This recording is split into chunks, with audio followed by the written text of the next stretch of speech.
Днес ще ти представя една прекрасна техника, с която можеш да се справиш с зависимостта си и начина, по който ти си пристрастен и зависим към определени храни.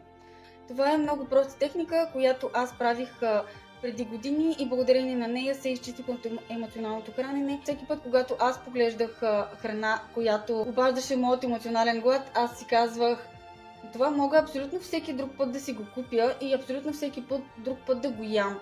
Така че защо да го купувам сега, тъй като аз не си го забранявам. Аз мога да го получа всеки път, когато си поискам. Аз сега, примерно, избирам да не взема този чипс. Не, аз не си го забранявам. Аз знам, че всеки път, когато аз поискам, мога да го взема. И така в моята глава винаги стои мисълта, че аз всеки път, когато си поискам, мога да си взема чипс. Във всеки един момент аз мога да го взема. Просто аз избирам да не го взимам. Това е много проста техника, която можете да прилагате, да пробвате да я прилагате често. Не трябва вие в съзнанието си да имате тази яснота, че вие не си забранявате, а го избирате.